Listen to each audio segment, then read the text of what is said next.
ಖಾಲಿರುವ 7 ಸ್ಥಾನಕ್ಕೆ ಕಾಂಗ್ರೆಸ್ನಿಂದಲೇ 5 ಅಭ್ಯರ್ಥಿಗಳು ಕಣದಲ್ಲಿದ್ದರೆ ಮೈತ್ರಿಪಾಳ್ಯದಿಂದ 3 ಅಭ್ಯರ್ಥಿಗಳು ಕಣದಲ್ಲಿದ್ದಾರೆ. ಒಟ್ಟು 8 ಅಭ್ಯರ್ಥಿಗಳು ಮೇಲ್ಮನೆ ಪ್ರವೇಶ ಮಾಡಲಿಕ್ಕೆ ತಮ್ಮ ಅದೃಷ್ಟ ಪರೀಕ್ಷೆಯನ್ನು ನಾಳೆ ನಡೆಸುವವರಿದ್ದಾರೆ. ಮತದಾನ ಪ್ರಕ್ರಿಯೆ ಬೆಳಗ್ಗೆ 9ರಿಂದ ಸಂಜೆ 4ರವರೆಗೆ ನಡೆಯುತ್ತೆ. ಅದಾದ ನಂತರದಲ್ಲಿ ಮತ ಎಣಿಕೆ ಪ್ರಕ್ರಿಯೆ ನಡೆಯೋದಿದೆ.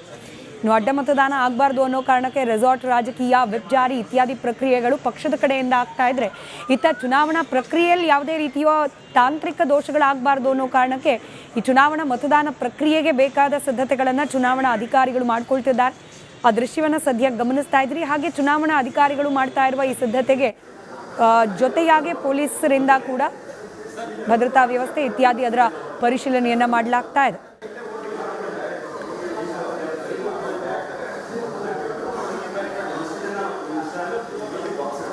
ವಿಧಾನಸಭೆಯಿಂದ ವಿಧಾನ ಪರಿಷತ್ನ 7 ಸ್ಥಾನಗಳಿಗೆ ಸಂಬಂಧಪಟ್ಟಂತೆ ಚುನಾವಣೆ ನಿಗದಿಯಾಗಿರ್ತಕ್ಕಂಥದ್ದು. ಇನ್ನೇನು ಕೆಲವೇ ಕ್ಷಣಗಳಲ್ಲಿ ವಿಧಾನ ಪರಿಷತ್ನ 7 ಸ್ಥಾನಗಳಿಗೆ ಚುನಾವಣೆ ನಡೆಯುತ್ತೆ. ಕಾರಣ ಅಂತಂದ್ರೆ 8 ಅಭ್ಯರ್ಥಿಗಳಿರೋದ್ರಿಂದ ಈಗ ಚುನಾವಣೆ ನಡೆಯುವಂತದ್ದು. ಇಲ್ಲಿ ನಾವು ನೋಡಬಹುದು, ಈ ಒಂದು ಸ್ಥಳದಲ್ಲಿ ಯಾರೆಲ್ಲ ಶಾಸಕರು ಮತದಾನಕ್ಕೆ ಬರ್ತಾರೆ ಅವ್ರಿಗೆ ಇಲ್ಲಿ ಸ್ಲಿಪ್ ಅನ್ನ ಕೊಡಲಾಗುತ್ತೆ. ಸ್ಲಿಪ್ ಅನ್ನ ತೆಗೆದುಕೊಂಡು ಈಗ ನಾವು ನೋಡಬಹುದು ಮತಗಟ್ಟೆ ಅನ್ನುವಂತ ಒಂದು ಬೋರ್ಡ್ ಏನಿದೆ, ಈ ಒಂದು ಕಮಿಟಿ ರೂಮ್ ಇತ್ತು. ಇಲ್ಲಿ ವಿಧಾನಸೌಧದ 106ನೇ ಒಂದು ರೂಮ್ ಏನಿದೆ, ಇಲ್ಲಿ ಒಂದು ಮತದಾನ ಪ್ರಕ್ರಿಯೆ ಆರಂಭವಾಗುವಂತದ್ದು. ಸೊ ನೇರವಾಗಿ ಬಂದು ಇಲ್ಲಿ ಒಂದು ಮತಗಟ್ಟೆಗೆ ಸಂಬಂಧಪಟ್ಟಂತ ಬ್ಯಾಲೆಟ್ ಅನ್ನ ಕೊಡ್ತಾರೆ. ಅಂದ್ರೆ 8 ಅಭ್ಯರ್ಥಿಗಳು ಏನಿರ್ತಾರೆ ಅವ್ರು ಇರ್ತಕ್ಕಂತ ಒಂದು ಬ್ಯಾಲೆಟ್ ಅನ್ನ ಕೊಡ್ತಾರೆ.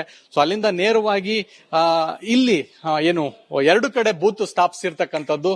ಸೊ ಹಾಗಾಗಿ ಒಂದು ಕಡೆ ಮತ್ತು 2 ಕಡೆ, ಯಾಕಂತಂದ್ರೆ ಅತಿ ಹೆಚ್ಚು ಜನ ಶಾಸಕರು ಬರೋದ್ರಿಂದ ತಮ್ಮ ಒಂದು ಮತವನ್ನ ಯಾರಿಗೆ ಹಾಕಬೇಕು ಅವರು ಇಲ್ಲಿ ಗೌಪ್ಯ ಮತದಾನ ಆಗಿರೋದ್ರಿಂದ ಸೊ ಈ ಗೌಪ್ಯ ಮತದಾನದ ಒಂದು ಬ್ಯಾಲೆಟ್ ಬಾಕ್ಸ್ ಇಲ್ಲಿ ಕೊಟ್ಟಿರ್ತಾರೆ.